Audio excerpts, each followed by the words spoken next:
Hey everybody, Shane Presley here, Rock Paper Podcast. Let me tell you about my friends at Naked Vine, located at 1624 Clarkson Road in Chesterfield, Missouri, serving up all your favorite wine, whiskey, and local craft beers. Stop by and visit them this week for some great live music on Tuesday, December 11th. I'll be over there with my singer-songwriter storytelling showcase, 7 to 9, $5 cover at the door, bringing along my friends Langan Newbacher, Devin Cahill, Irene Allen, and Jeremy Essig for that show. Going to be a great time. Excited about that. And Thursday, December 13th, Vale and Carson from the Scandaleros. Friday, December 14th, John Bonham and Friends. And Saturday, December 15th, Brian Curran and Greg Silsby. Find all this information and more at nakedvine.net. Be sure to follow along with them on Facebook, Twitter, and Instagram. Thanks, everybody. Enjoy the show.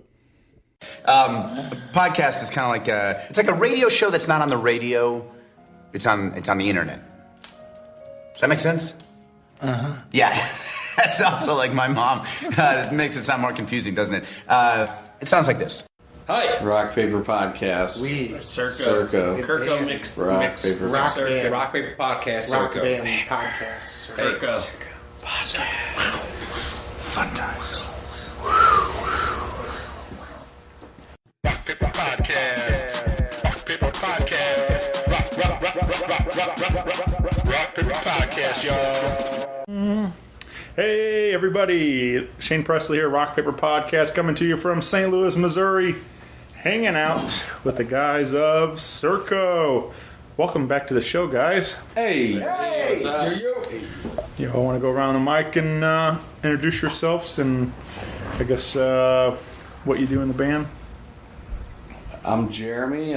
Obviously I'm the drummer and do a little bit of the booking, but starting to get a little more help with that here and there from Cody and someone that we're working with as far as, some out-of-state booking stuff. So, but other than that, I just play drums to the songs that Kyle and Jake write. And I just play bass, and I'm here for the free snacks. What's your name? Oh, I'm Jesse Cruisin. Sorry. Kyle, guitar and vocals. Cody. I do some visual stuff and manage and help with whatever we need to do. And I'm Jake, and I kick ass and take names. And I play the keyboards. And I like to party. And I like to party. I know for a fact that you don't party. Well, this is our second time hanging out, which last time we had a real good time. But now we have a brand new debut album to talk about, which is really exciting. Yeah, we talked about getting in the studio the last time we were on, I think, actually. Yeah, and you guys went and did it. Made it happen. None did it. Yep. So we had the release party and the big show, and then all that. So let's get it out there. We got December 15th at the Bootleg, and this is party. You guys been doing this? What This will be the third one. The third one? Yeah, third one. year. It's our 3-year anniversary party, and so we got this album done. I think it was in April, and we just kept putting it off. I mean, to be honest, we were all out of town over the summer, and we played a lot of shows, and then eventually we were like, let's just release this thing at our anniversary party. That'd be pretty cool. So give us some time to hype it up and come out with some cool promo videos, which I'm sure we'll talk about. But it was a good time. So December 15th over at the Bootleg with Brother Francis and the Soultones. Love those kicking guys. the night off for you. Those dudes are pretty amazing. Yeah. I recently had them on the show as well and had a great time hanging out and getting to meet them all. And great people and a lot of fun to talk to and hang out with. So You got that right. yeah. Yeah. But like I said, this would be the release party. Are we having physical copies available that evening as well? Yep. Yeah, we got a whole stack of them sitting right over there somewhere. Those boxes right there. There we go. And so we're going to give you a little sneak peek of what these guys have been working on throughout this show. And but let's talk about that process. How was the whole experience in the studio recording and stuff? It was very much a learning process because we we obviously write the songs. Well, a couple of us write the songs, but anyway, but we improvise a lot of jams, you know. So when we're trying to improvise in the studio, it's really hard to commit, you know, because we've done it 100 different ways, and you're just like, man, what's the best way to do it? And the craziest thing is trying to catch lightning in a bottle. And we were able to do that a couple times in a few of our jams, but at the same time, we were kind of rushed and we don't have much money, so we weren't able to like really refine it as much as we want to for our fans and for like everyone's sake. But for what it is, hey, we're just doing our darn thing and doing our best, and we're really proud of it. So it's just a darn miracle that, you know, we've all been able to stick with it. I feel like we tried to go for some of the improvisational, like, aspect on the music so you could kind of get an idea, but still, when you go to archive.org, I mean, you'll see that our live stuff is, you know, I mean, that's where it's at as far as, you know, if you're a jam fan. But I think the album gives kind of a good little taste of that, but we tried not to overdo it. So I think we tried to keep everything around 7 minutes, and, you know, we've been known to go over 20 a few times in some jams. So. Well, I do find that fun, though. Like, you know, that's what I do love about live music, in the sense that, like, you know, you can have a great record, and some bands, I've seen them live and they sound just like the record, and that's fine, you know, but it's nice when you can go and you get a completely different show than what you already know and stuff. I mean, like, so there might be, like, you know, the basis of what that track is, but, you know, like you're saying, all the improv that comes with it, along with the live show and stuff, that's where all the fun is, I think so.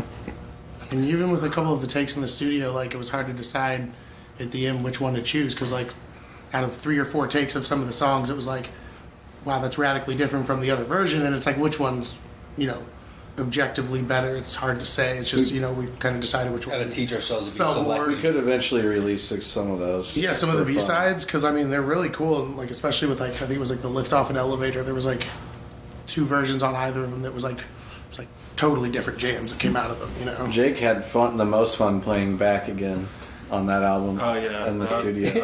I was done playing that one. I think after like the 9th or 10th take we did of it, or something crazy like that. We had been all up all night the night before playing a gig, and it was a late one, and we didn't get much sleep. And yeah, on about the 10th take, we finished it, and I was like, all right, we're done with that one. We'll go back and listen. What was that, 8 hours in the studio? We had multiple good versions. We just were like, for some reason, not. Yeah, when we feeling went like back and did. listened, we were happy with what we had. So we would have sat down and redid it if we weren't. Another cool thing I think that is good to mention too is we actually recorded that album. I think actually it was done. We were done doing all the studio, like the music and stuff, at the end of March, and because that gig he was talking about was in March with Jennifer Hartswick, and that was prior to any of us really taking lessons. And since then, we've all, you know, started taking lessons. Kyle's doing guitar and vocal lessons. Jake's doing key lessons with Al Halliday, which is also his vocal teacher. Actually, their vocal teacher. He's doing bass lessons. I'm doing drum lessons. So I think, you know, when we go in the studio here in a couple months, you know, this next album it's going to be like extremely different than the first one too. You'll be able to tell a big difference, I think. Yeah, I think so too. Absolutely. Yeah. You where did you record it? Fat Buddha, actually, with Ross Vanderslice. It's where That Nelly dude did Country is Grammar. awesome, dude. I'm from the Lou and I'm proud. Shimmy, shimmy, Cocoa Puff. Well, speaking of shimmying, let's release with the singles out there now. The Lift Off. Yes. There's a little shimmying down in that song, right? Yeah, Lifting, there is a shimmy down. lifting off and shimmying down. Something like that. You'd have to ask Kyle. Sometimes what I are still your don't- lyrics? I don't even think Kyle knew for a while what he was saying. Yeah, last minute I was just going in. It's like, all right, I got to say the same thing now over and over again. So make my decision. Yeah, right this Liftoff was a time. song that I originally wrote before I met these guys, and I recorded like a rough version on GarageBand. And then we just came in and wrecked it. Yeah, and then Kyle put some vocals to it. So Well, that's what I like to listening to it on. I listening to it on the way over, and like it's almost like two different songs because the first half yeah, is kind of fun, kind of uplifting a little bit. You know, it's like just more of a positive kind of feel to it. Just kind of, and then all of a sudden, like 3 minutes in, it gets like weird and it takes a, you know, and it takes you on a ride. Yeah, right. Yeah. They take you to a place. yeah. Actually, one of my best friends just yesterday was talking to me. He was listening to that new release we put out on Spotify of Liftoff from the studio, from the new album, and he's seen us, you know, throughout the last 3 years. I don't even know how many times, but plenty. And he was like, I never knew that was two different songs, or I never knew that was one song. I always thought that was two songs that you guys always played next to each other.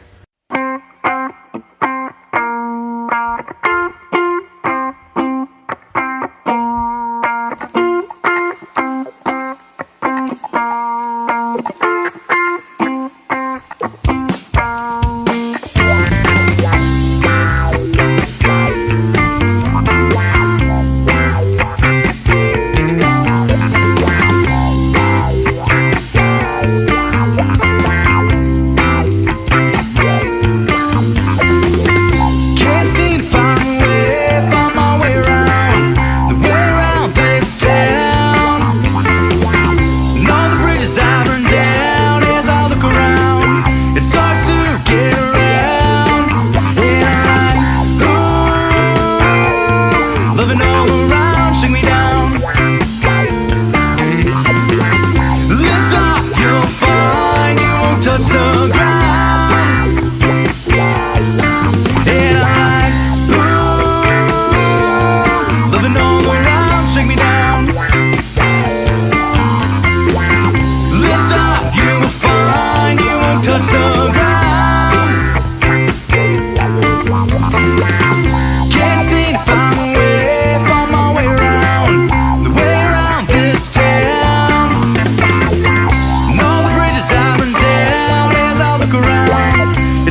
And I think I've noticed that at the shows too. You know, we'll go from the the part that's the chorus and the verse part of the song, and then into that little interlude, which is like the dark kind of diminished key. But you'll hear people in the crowd right before we go into that. They kind of think we've wrapped the song up, and then we just drop right into that.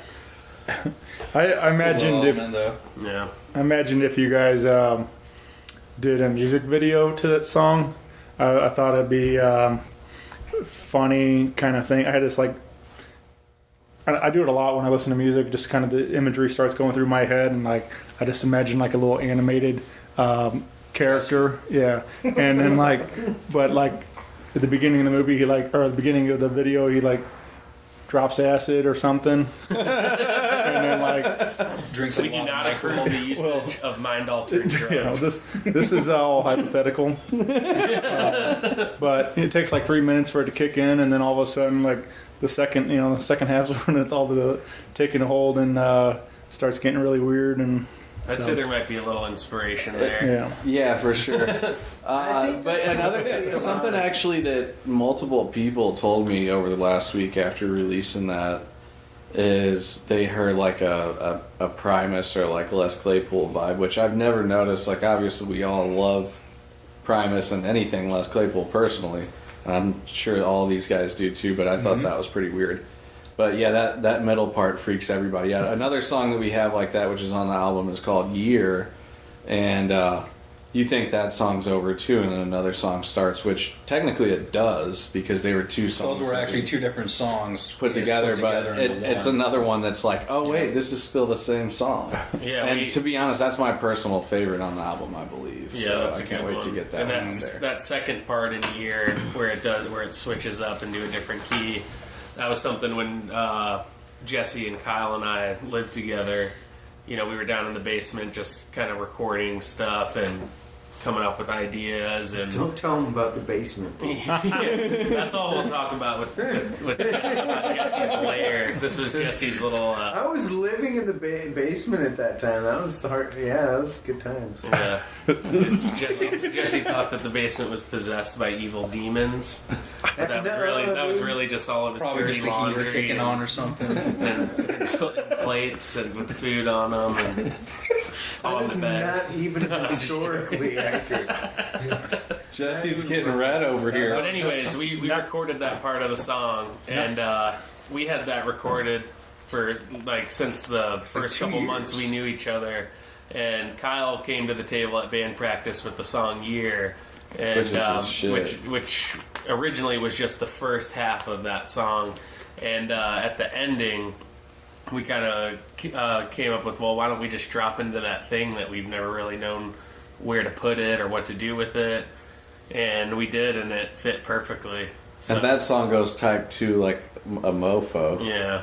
Because of that. It wouldn't be that way if it wasn't for that part. Right, so it's kind of second that's part. been one of our jam vehicles for a while. The main part of the song, the beginning, is definitely more within it's got a little more boundaries on it, but the second part, we're able to really break out of it. We just played a version of that at the Oyster Bar, It's the most recent show on November Archive, so if you go November there, it's gonna, 16th. it's going to be the first thing that pops up, and that's pretty Depending good. If on you when like listen to jams, this. Yeah, that was a fun night with old Cluster Pluck over there. Yeah, they killed Yeah, it. Great job. man. Yeah, 300 those guys. pounds of food, dude. Yeah, I was collecting it. I love those guys. Oh, I forgot about that. Yeah, those guys were. We were all really grateful to be a part of that. They took really good care of us. Oyster Bar always takes care of us. We love those guys. And yeah, man, It was a great night. It really was. Yeah, it was a lot of cool. fun. There was a guy in a chicken suit. So Yeah, what more I did you thought say? Peter Griffin was going to come whoop that ass. So. Yeah, I had to work early the next morning after that, and my Same. plan was to just kind of go play, check out Cluster Pluck for a little bit, and then get home so I could get to bed. And all of a sudden, Cluster Pluck was done, and it was nearly 3 a.m. And That happens to me about every weekend. yeah, Yeah, I know, it's great. It's like I'm just gonna stop in for a song or two, and then all right, 3 a.m. everybody out. And I'm like, St. man. Louis would seriously suck without that place. Yeah. It's crazy. Sure, man. Let's talk about Back Again. This is a exclusive premiere, right? yep. Yeah, for you only. Yeah. Until December 15th, it will be on all major platforms, but you can only find it right here until then. On Rock Paper Podcast. Oh yeah. What paper podcast? Block paper podcast. Paper Podcast. Paper Podcast. Paper? Yeah, we just talked about that. Put all these over here. Keep squishing. What do you guys want to share about Back Again? Back Again's got a good story. I wrote behind that it. song No, about... he's lying. It was the first song written by the band. Yeah, well, It is. it came about. I went to go jam with Kyle and Jeremy for the first time, and we were just kind of messing around on some stuff. And actually, the little interlude riff in that song after the main singing part was a little riff that I had written a few years back, and I'd brought it to the table with an old band, and it didn't get that much interest, and kind of just never became a thing. And then I had always wanted it to be like in a song, you know, playing it with a band, so that was one of the first things I thought to do. And we mixed that with just a little D major thing that Kyle came up with some vocals over it, and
stars in the sky. You'd come to earth to finally shine. The lonely days are finally through. I'd rather spend my time with you, around the mountain and back again. Fall in love once again. Just know you're mine.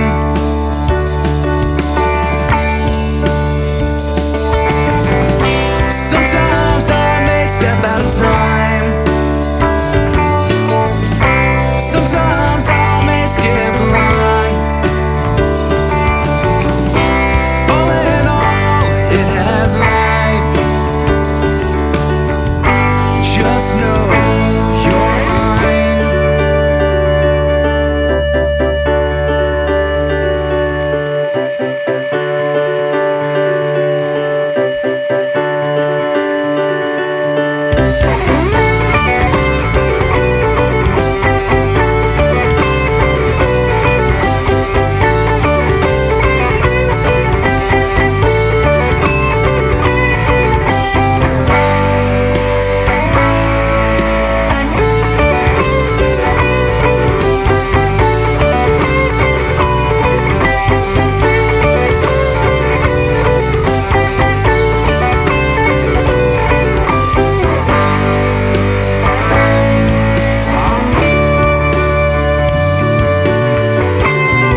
Yeah, that was our first song that we wrote as a band. Which is so weird to think about because it's like it's like a slow. We look at it as a slow song. We'll usually like slow song. It starts off slow. I mean, it's like something we put in the middle of a set to bring it down for a minute, you know.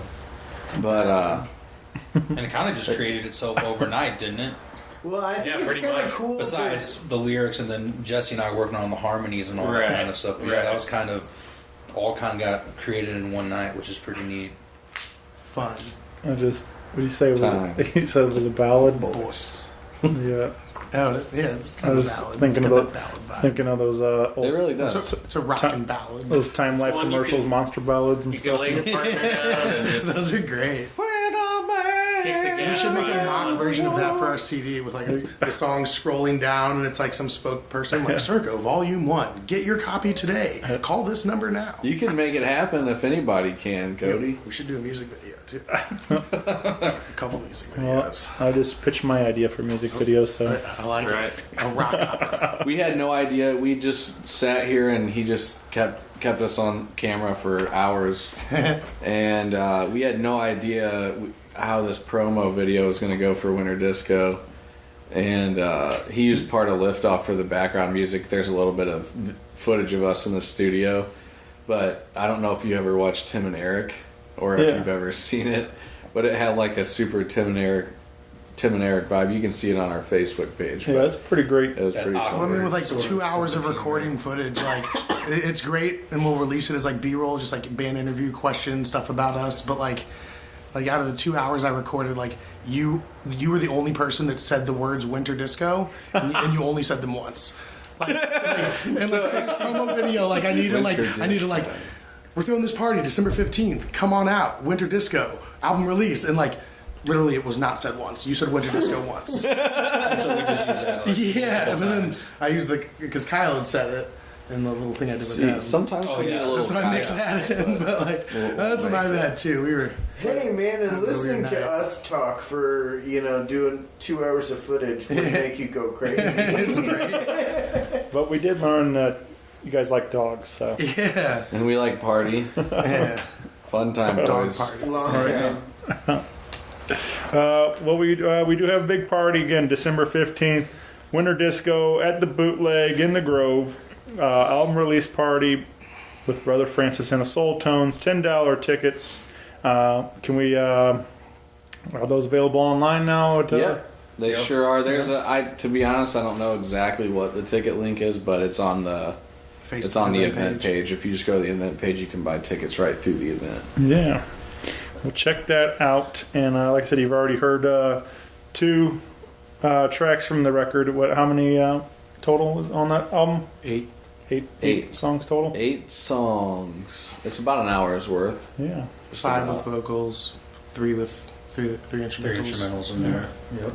So you guys are saying now you got this the record's done, and like I said, we got the release party coming and all that. You guys kind of want to get out on the road and see how people start responding to this stuff. Well, we just had a 3-day run last week, and it went really well. And we're trying to get a vehicle to start touring because we teamed up with our buddy Cody J. Deal, Deal Media Tribe, and this dude goes hard in the paint with the visual enjoyment.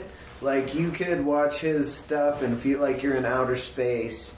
And we just like creating an environment that just like, I don't know, like I hate to say psychedelic, but like I don't know, that's kind of what we're all about. Well, it's like an audio visual, like immersive, more Yeah. like an experience, you know. Right, and it's like, I don't know, it's worth checking out, and I haven't seen anything quite like it. Well, thanks, and, bud. And I am really flattered to just be putting on like a serious show. You know, it's just like a visual and auditory assault on like the status quo. You know, We just released our whole show from Eureka Springs, Arkansas, where we played a couple weeks ago on YouTube. What? It's on there? Yeah. You got to tell people. Is it on this. YouTube? It is on You just YouTube did. as of like an hour ago. Oh, tight. Every, Oh, every wow. song If you could- individually uploaded. Then I'm going to upload the whole show. That sounds fun. Podcast, but- Fun time, boys. Yeah, but there's a example of the visuals with the music. Yeah, we were Before super anything. lucky. Trying to have bring to the them. road, so Yeah. you know. Because if I was gonna try to impress a friend and like take him to Crazy Town, I'd probably take him to a Surco show. And it's like cool that We like should cover Crazy Town. Sugar, baby. Yeah. that's Jake exactly loves that how I song. feel. Oh my late. No, that is not true. That's a lie. 9-year-old Jake liked that song. That was He still plays Now Volume 1. It's one of the 6 CDs in his Subaru Outback. I still love like coming to the studio that second time. You're just like rolling up all hot, like with Linkin blasting Park. Linkin Park. We're just like out there like waiting, like it's in my smoking or something, feelings. and you're like crawling in my. I don't, Slamming coffee, heads are I don't pounding. take like, shit from parents. Especially when they take your Xbox away. Right. It's like you can hide the Xbox Unforgivable. controller, but I know it's in the third drawer right next to all your little weird rubber toys, and I will go to that. I know where to find it. Where were we talking? What were we talking about again? Oh, Parties? going to Crazy Town. Yeah, so that little run was cool. It was pretty successful. There's a lot of people to thank for that. I mean, the 3 inches of snow that probably screwed us in Columbia, that was cool. But Pat K, he's always hooking it up out there. We're appreciative of that. Pat's the man.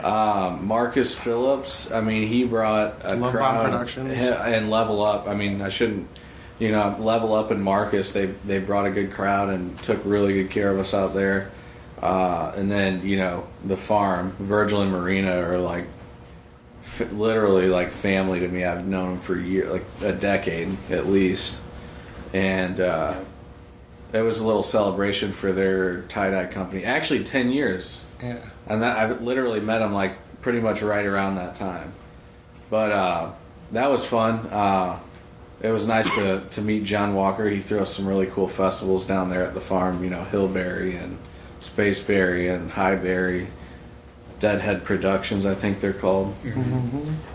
So we look forward to hopefully getting back there one day. It's a really, really beautiful spot. But yeah, that was cool. So I think in April, we actually have a booking agent that's helping us get out to Colorado and some regional stuff that will probably land us in Nebraska, Iowa, probably Wisconsin, Chicago, Illinois.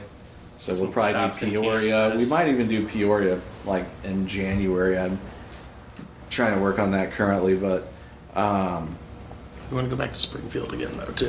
yeah, Springfield. That I'm working on a January date then too. So that was a really fun town to play in. Actually, Yeah, Springfield, Missouri. And we'll be is doing like that my Spring favorite. Fest down there, too.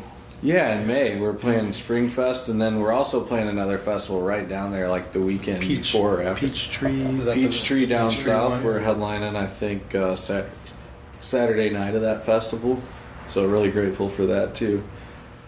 Clinton Dickens, I believe is his name, is the guy that runs that down there. He's it'll be our first time working with him, but I'm looking forward to it. That they have like it just seems like a real family vibe as far as like the crowd that we've come in contact with so far down in that area. So it's pretty cool. Yeah, man. Well, I guess you can follow everything Surco on Facebook and Instagram, right? Instagram and CircoGrooves.com, or is it CircoGrooves.com? Sorry. Yeah. Yeah. According to Kyle, it's www.CircoGrooves.com. Don't like the third W, man. You gotta One get too some many. W's. Just one too many. W. There's one W we got a big problem with probably, but we'll leave that name. We'll leave He's that a, name. he's, Hey, this he's a third- painter now. He's an artist. He's just waiting for the third W to get. I in said we'll office. let him remain nameless. I Man. don't even know this W. It's, I wish we didn't know. Wallace. It's unfortunate. hey, don't you dare talk about my man like that. Well, we got to break real quick in the conversation. There is a guy that we want to reach out to who's done a lot for us. Our buddy Kirk McDermott, who's just gone out on a limb basically to just spread our name. So if you see Kirk out there, just give Definitely shake his him hand. a little smack and just say, Give him a search on Buy him a Facebook. drink. Send him a message. He's we a call great. him dude. Dirty McDermott. So walk up to him. Just call He's him got Hey brown Dirt. hair. Yeah. Dirt McDirt. And Dirt only brown McDermott. hair, no face, just brown hair. Kurt, he's gonna get his own song. Yeah. Yeah, we've been maybe thinking Come about out to that. the Winter Disco, you'll probably see him. Speaking of new songs, that's another thing to mention for Winter Disco.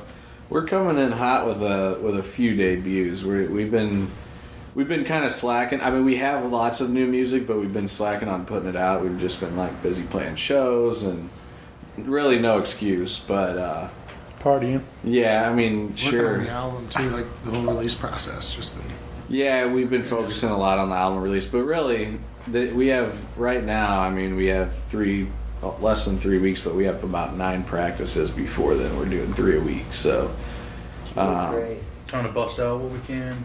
yeah. So we're planning to have 3 to 4 at least. Maybe Nice. a cover. I don't know. We haven't really decided. We don't really do covers, but we like to throw a surprise in there here and there. Yeah. Yeah, I mean, I don't know what it is. Like, it's always something fun. Like whenever somebody throws in a cover, especially something really unexpected. Like, Yeah. you know, it's always just a good time. Like, Oh, yeah. you know, you love all the originals, but then somebody throws in a cover and you can all sing along, and you know everybody knows the words It to gets it. everybody drawn back in. I Right. feel like too that like maybe your jam like lost somebody that like some girlfriend that came with their boyfriend because he likes jam bands, and you know. like a Limp Bizkit and Hootie and the Blowfish mashup. It's like Sweet, they played Sweetly. Oh yeah, Let's go back, babe. we butchered that song a my couple God. times. The 421 wasn't bad. No, it was fun. It was fun. Night Nurse was a train wreck. The first cover we ever did, which was a complete shocker probably to everyone, was "Last Christmas" by what's his Wham. name? Yeah, George Michael. He died 2 days after we debuted that song. on Christmas. So then you guys are like afraid to cover music. 'cause Yeah, you're on like, Christmas, are we gonna kill dude. people? And our party was December 23rd, so we thought we killed him. Then we didn't do another cover. We can never play songs by our favorite Oh bands. shit. So we And he died of a broken heart. yeah. Oh man, that was terrible. At least it was on Christmas, you know. It was his last Christmas. Epic. Yeah, you know what they say, Christmas is just a good time to die. No, they don't really say that. You die with the joy of the holidays in your heart. Exactly. Can't be bad. No, he was just had such an ego. He had to ruin everyone's Christmas. You know, he just was like, man. Jesse, would you sing that for us? No, I kind of got a sore throat, man. I'm not feeling too good. I've been sick for a month. Maybe it'll give it like that Aaron Lewis kind of rasp. Let's just bust I'm it out gonna like give you June. an Aaron Lewis rasp. Ooh. We're gonna have. We're gonna actually finally have a decent little merch table too by the time Winter Disco rolls around. Yeah, we got some new shirts on the way. Ooh, what else? Those are cool. My buddy Matt Gray did the artwork on there. Hand Ooh, what drawn. else? Really, really cool. My buddy Cameron, Speak Truth Printing. He's doing the print job. Hit him up. He's got good prices. He's not trying to rip you off. Ooh, what else? We're gonna be selling some Surco folding tables, Yeah, Circo folding like tables. a home line. I think we got, homeware the, line. we got the shovel coming. Shovels. Yeah. Circle Garden. No. The whole homewares The line. shovel. We might not have the shovel at Winter Disco. We'll have prints too, and But it's it'll going to be be at Kmart cool soon. because prints are $10, CDs are $10, but if you get them both, it's only going to be $15. And we had Andrew Binder from Icon and Ink. Yeah. Yeah, yeah, he did a really we good like job. searched a bunch of different artists. To be honest, we a lot of local bands have used really good artists, Mighty Pines, Cluster Pluck, and a lot of that stuff caught our eye, so we started digging. And I'm sure we'll use. I mean, we actually got bombarded with an overwhelming response of graphic designers when we made a post about it. So eventually, it'd be cool to utilize all those people. But yeah, he was really great to work with, and we decided there was quite a few people asking if we were going to have prints. So we decided that we'd go ahead and do that with the album as well. So we It's a nice pretty and cool stocked poster. up for the show. Print shirts, CDs. Maybe some stickers. Stickers. Very cool. Stickers. One day the shovels. So bring some spinning cash. All these Surco items make great stocking stuffers for the holidays. So we will be accepting Visa, MasterCard, and all. Yeah, we'll have a major card ones. reader. So if you don't, If you have got your cash, cash, still be good. and if you don't Western have cash Union. and want to have cash, they got an ATM. We'll take Western Union. Hey, this is gonna be like our first show as like a legitimate band. Thanks for being part of this. Took 3 years Yeah, but we're doing things. trying. So suck on What are that, you looking Gary. We're doing it. We're a corporation. We said we wouldn't talk about Gary during this. Hey, this is between me and Gary. Gary and I. Gary? Whatever, my blood is boiling. Gary? He doesn't like the Gary. Gary? Gary, Gary you're sweating on baby. the interior. well, let's give them one more. This is you guys are talking about the live show a lot. Let's give them a little sample of what can be heard at a Surco live show. This is a track recorded at the Halo Bar Yeah. after Dark Star, right? Yeah. Yeah. Dark Star Orchestra. We were really thankful for them too. Cody Cook's awesome to work with. We got something really cool in Who's the February we're sound working guy on, for but I that can't really place? say anything about it yet. That dude's awesome. But this track called Sneak Diss. Sneak Diss is another one that Jake wrote. It's actually an instrumental. Was this this might have been our first time playing it, I think. No, I think it might have been. no, it's Maybe one of the few. the first time playing it What was it, an elevator? was when those fellas Elevator, from Elevate? overseas came in and hyped Oh, up yeah. everyone in the No, crowd. didn't you play to Elevate? I think that's when you debuted it. That might have been. I can't remember. Maybe it was the... Well, either way, it was right around then. But it's actually still a fairly really. new song. I mean, honestly, it's not too long, which a lot of our stuff is. And the last time we we had like 30 minutes between two tracks, so I figured we'd pick a couple shorter ones this time to, Just you know, kind of give the basic crowd. Not, I shouldn't say that, but like, you know, people that aren't into 20-minute jams a taste of what we do. So.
everybody, we are Surco. Give it up for Dark Star. That show was pretty freaking awesome.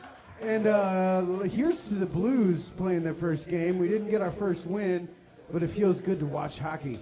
And what else feels good? Well, playing music feels good. So I hope drinking feels good. I hope living feels good.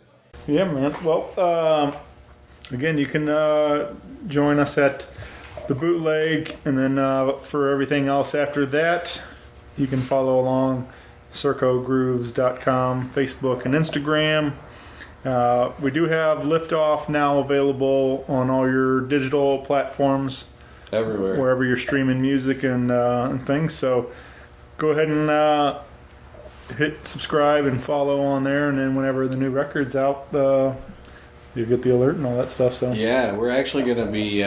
We have a cool idea for people that we're going to do we have an idea of doing a show where we do a discount at the door for like if you're a fan and you just have us on your Spotify. So that's something that we're going to have in the works for 2019 though. Something we're just trying to do something a little different, so yeah man, that's where that Spotify's cool stuff, man. Like it's crazy to think that you got like every song in your pocket now. Just right. I know it's insane, dude. Yeah. I remember my chunky 50 Zune. gigabyte You probably had a iPod. Zune. No, Cody had a Zune. I had both. Yes. Of course, he said. My first one wasn't until I was like 19. It was an iPod Classic 160 gig. Those were awesome. I had two of those. Jeremy was Like, waiting broke. until So marriage. depressing. Yeah, I didn't have a cell phone till then either. Yeah. He was very hard to get a hold of. But boy, when you did. When you did. yeah. You can even listen to Rock Paper Podcast on Spotify now. So that's Nice. That's how I listen. I've seen it there. I've seen you're coming up with a lot of stuff on YouTube recently. Like yeah. I did. Well, I was for a long time. I was doing it manually, uploading them by myself on to YouTube, and it was a real pain in the ass. And because it's like an hour long, Takes forever. Yeah. And finally, I realized I can just do it automatically through my server. So I clicked it and made it happen. So yeah, now they're up on YouTube also for anybody that wants to listen there. So hell yeah. But yeah, so it was actually kind of frustrating trying to get the show on Spotify. Like I'm sitting here doing all these searches, like how do you get? Because I knew they had podcasting on there, and I'm like, how do you get your podcast on there? And I'm like struggling trying to find any answers. There's like one thing, it was like fill out the survey thing and submit, and then like I never heard anything back from that. And then I'm on my server Lipson one day, and then all you gotta do is click the button, and Spotify was like, why didn't anybody say that? Like, I'm doing all this trying to figure it out, and all it was clicking one button. One easy little Yeah, step. I was like, and then they start distributing it to Spotify, and I was like, oh, that was easy enough. Like, but yeah, Nice. it's very aggravating trying. So yeah, I actually that's something we have to thank that guy for, Yeah. Cody. Throughout this, I mean, he's handled like getting the mastered tracks and Wheelie dealy. I mean, like he's done literally everything for the album, the artwork. Everything. I mean, it's not really artwork. It's just our antler heads that we have on stage. We wanted to go with something What is basic art? that would stick out. That would stick out in a store. Like in a record store. In negative space. So wanted to kind of go with something a little more basic. And but yeah, he's dealt with CD Baby and getting our stuff distributed to everywhere. So everything's ready to be set to be released on the 15th. yeah, I'm gonna try to get it in some brick and mortar. So it's really some vinyl. shit that saved the band a lot of time for real. yeah. That'd be cool to get it vintage vinyl, and we also have a music record shop just opened up in their new location now, right next to Foo Bar. Okay, they're on yeah, Locust. yeah. So. Oh, really? That's an interesting location. Yeah, we definitely want to get it in It's some shops. the new shop is awesome. Like I went over there the other day. It's beautiful, like real nice, just brick walls on the inside. So like I don't know, it's really a cool space. We'll have to check it out. Because they were in Zach for quite a while, and, Yeah. and then they just moved out of there, and they got their own building again. Oh, so, nice. Yeah, I've seen Fat Buddhists throwing their anniversary party over there. I'm excited for them for that. Yeah. So keep an eye out. Maybe come to a store near you. But again, everything will be at the party. So come check that out. Again, December 15th, Bootleg. Be there. Oh, yeah. All right, guys. Thanks, everybody. Bye, everyone. We'll see you all soon. Adios. Bye. Bye.